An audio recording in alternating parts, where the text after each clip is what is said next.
Hello, I'm Tony Collins and this is the Rugby Reloaded podcast. This week I'm going to ask, why does Rugby League have a 6-tackle rule? The short answer is that the rule was introduced in 1972 and has been one of the game's least controversial features ever since. But the roots of the 6-tackle rule go back to the very origins of rugby and to one of the most fundamental questions of the game. What happens when the player with the ball is tackled? Unlike in soccer, where the handball rule makes it impossible to use spoiling tactics by continually holding onto the ball, this is a problem that affects all the handling codes of football. Rugby Union's solution, that a ruck, a maul or a scrum be formed so that forwards can push for possession of the ball, came to be seen as unsatisfactory by the rugby clubs in the north of England because it reduced the opportunities for open rugby. They weren't the only ones to think this way. Across the Atlantic, American and Canadian rugby players had also started to question the importance of the scrum as early as the 1870s. In October 1875, a football convention was held in Toronto, where 9 rugby clubs discussed the rules for the game in Canada. The delegate from McGill University described the scrum as monotonous, uninteresting and dangerous. So, in place of scrummaging, both McGill and University College Toronto decided to play a form of rugby without scrums. In its place, what became known as the scrim evolved. A tackle player would put the ball down in front of them and form a type of mini-scrum with a forward, or sometimes 2, on either side and then heel the ball back to the quarterback.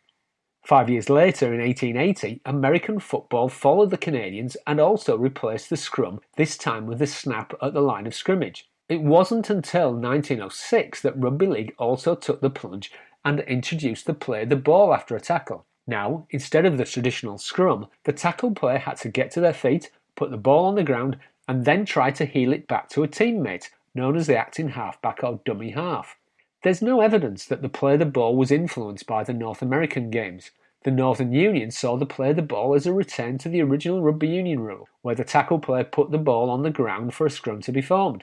The play the ball was seen as a kind of mini-scrum. In fact, it was a halfway house between the Union scrum and the gridiron scrimmage. By making the contest for the ball secondary to the running, handling and tackling features of rugby, the new rule was seen by everyone in the game as a massive improvement to the sport. And the speed this allowed the ball to be passed to the backs was one of the reasons why French journalists in the 1930s nicknamed the league Lightning Rugby. But the play of the ball was not without its problems. Like the scrum itself, it offered lots of scope for cheating and rule bending. The team in possession would do anything to keep the ball, and the defending team would do anything to get it back. Penalties were common. But the most obvious problem was that it allowed the team with the ball to completely monopolise possession, simply by the dummy half not passing or kicking. This had also been a problem in American football, which solved the issue with the system of downs, originally 3, as is still the case in Canada, and now 4. One of Rugby League's most infamous examples of what became known as the creeping barrage was at the 1951 Championship semi-final. A 12-man Workington Town were defending an 8-5 lead against Wigan when Town's captain-coach Gus Risman ordered his players not to pass or kick the ball for the last 15 minutes of the match. He described what followed. The player would be tackled, play the ball to the acting halfback, who would move forward 2 yards and then go down in a tackle. He would then play the ball to the acting halfback, who would then move forward 2 yards and go down in a tackle, and so it went on, ad infinitum. Clearly something had to be done, and the Rugby Football League spent much of the 1950s and 1960s trying to find a solution.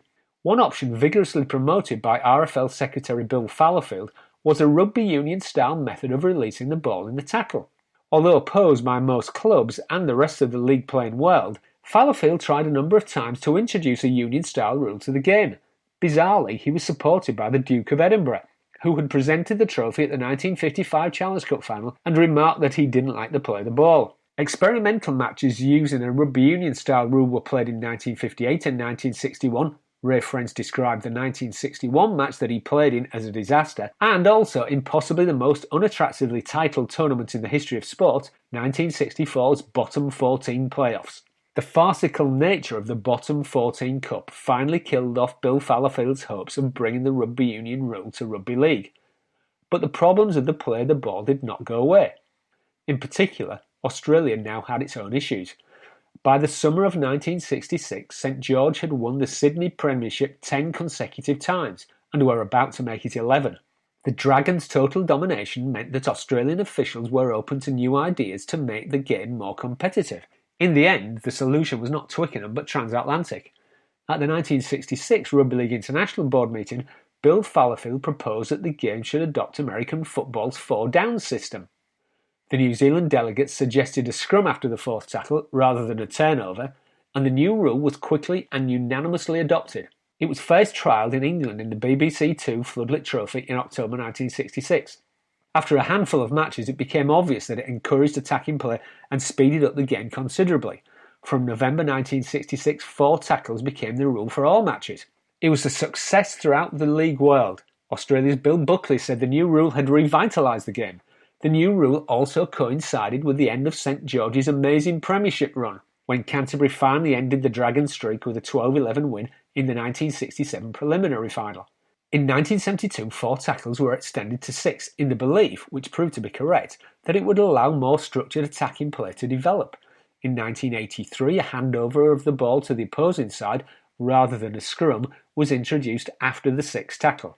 The final break with the pass came in the early 1990s, when striking for the ball at the play the ball was outlawed, removing the last vestiges of the old mini-scrum and making it simply a device for restarting play. Did it mean that there was no longer a contest for possession in league, as many rugby union critics would claim?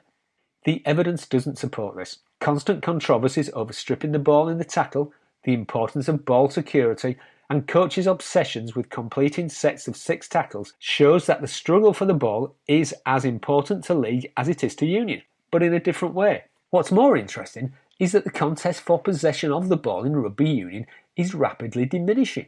A 2005 report by Rugby Union's International Rugby Board stated that the contest for possession is largely predictable, if not almost wholly guaranteed, finding that the ball was retained by the attacking side for an average of 14 tackles.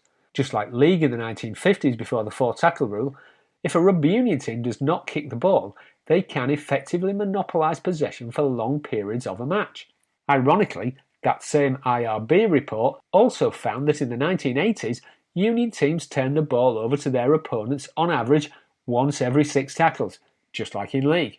But in the 2000s, the ball was turned over only once in 23 tackles. This should come as no surprise, because this is precisely why Rugby League introduced the play of the ball and limited tackles in the first place, and also why Canadian and American football abandoned the scrum and introduced their 3 and 4 down rules. This is due to what we could call the iron law of evolution for all the handling codes of football. Quite simply, the team in possession of the ball will do everything to keep hold of it. Players will cheat, coaches will scheme, and rule makers will fight a losing battle. But, whatever other issues it might have, Rugby League has always ultimately been able to adapt its rules to emphasise the essence of rugby: running fast, passing accurately, tackling hard and scoring tries. And in the 46 years since it was introduced, the six-tackle rule has been crucial to preserving that essence of rugby. As a New Zealand Rugby League fan might say, it's all about the joy of six. I hope you've enjoyed this episode of the Rugby Reloaded podcast. If you want to follow me on Twitter, my name is @CollinsTony, and if you want to dig a bit deeper into the history of rugby and the other football codes, take a look at the Rugby Reloaded website at www.rugbyreloaded.com, where you will find an in-depth preview and a special offer of my new book, How Football Began, a global history of how the world's football codes were born. Until next week, thanks for listening.